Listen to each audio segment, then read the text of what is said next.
Good morning, everyone. Janie here with Dig, Plant, Water, Repeat. Welcome back to my garden. Today I wanted to give you guys a tour of my cut flower garden. I have a little piece of ground just to the side of my driveway, and I didn't like the garden that was there, so last year I decided to rip it out. I borrowed my neighbor's tiller, and I added some compost to it and started some seedlings inside. And decided to plant in rows last year, all of cut flowers that I could enjoy over the whole season. It ended up just being such a success. Things took off, as you can see here. This was in, I think, March, and for some reason I don't have any pictures of it when it was in full bloom. But you can see I planted in rows, and I just had an abundance of flowers. Every week I could make a couple bouquets just from this 10 by 20 plot of land. I planted zinnias and cosmos and snapdragons. I planted sunflowers and gomphrena, dusty miller, and dahlias. It was just so beautiful. And I tried doing the succession sowing, but really I didn't do a very good job last year.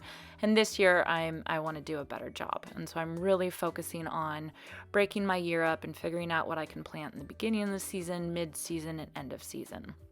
You can see here a beautiful dahlia that I have, and focal flowers and filler flowers and all that fun stuff. I had some bells of Ireland, and that white flower right there is a Madam Butterfly Snapdragon, which I absolutely loved and am repeating this year.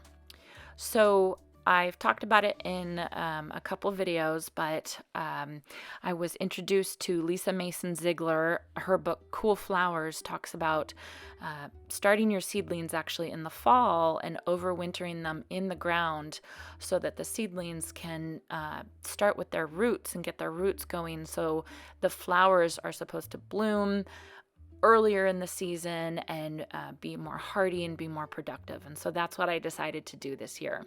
Back in August, I started my seedlings inside. I saved back a couple so that I can do some direct sowing, which I'll show you, but got my babies going and then started planting them out.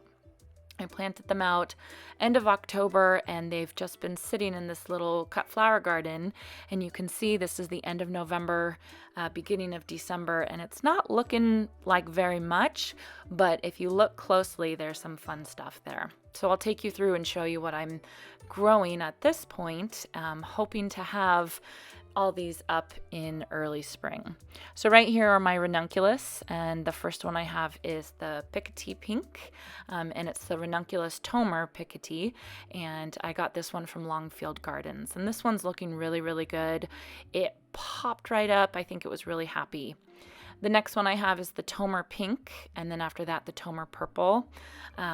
Not as well as the Piketty, but I think still doing really, really great. I did a little bit of Ranunculus last year, but not very seriously. And so this year I think I'm going to have a lot more, and I think it's going to be really pretty and a nice early spring bloom. After that, I planted my anemones, and the first one was Mr. Fokker, which is a beautiful bright blue based on the picture. I'll put pictures up for you guys.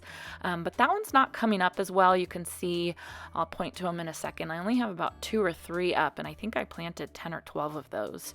And you can see right there, I'm just pointing to them. So not doing as well, but we'll see. You never know.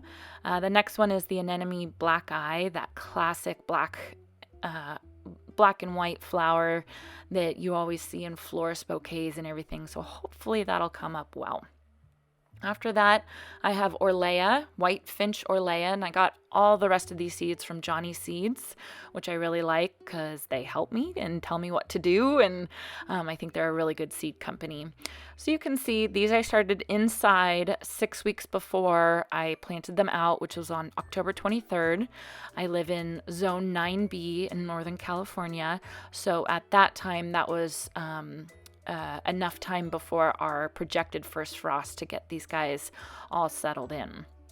Right now you can see these are my Snapdragons.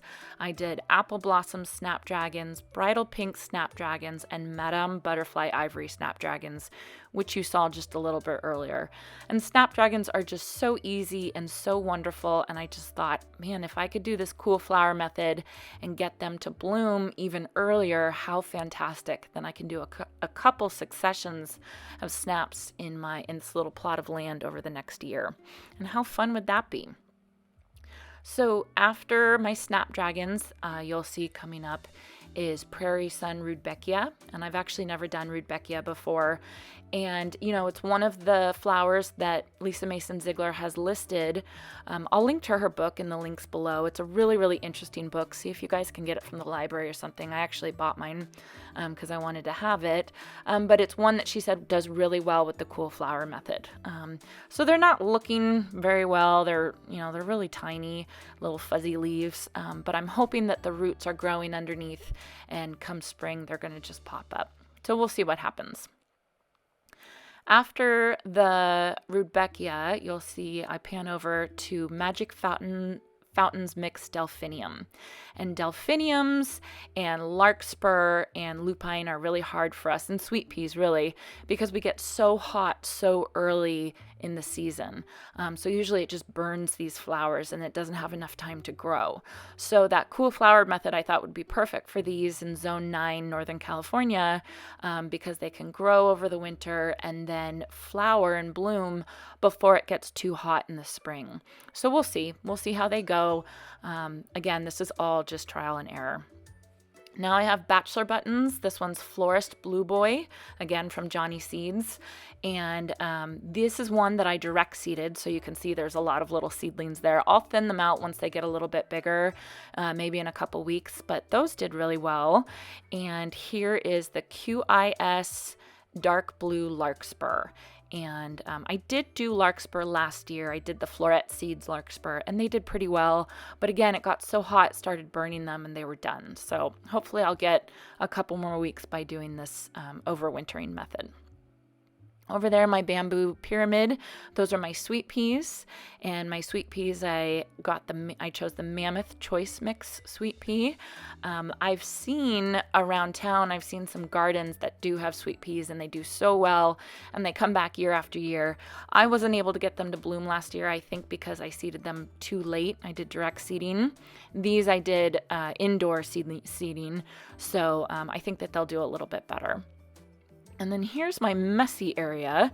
Right here is my green gold Bupleurum, and I've never done Bupleurum before, and I can't tell which ones are the seedlings and which ones are, the flowers that I had there before reseeding. Right there in that area, there was some dill, and I think that might be some that's there. I'm not sure, so I'm just going to let them grow a little bit until the seedlings start looking like what the pictures of the Bupleurum seedlings look like. So that's just going to be a mess for a while.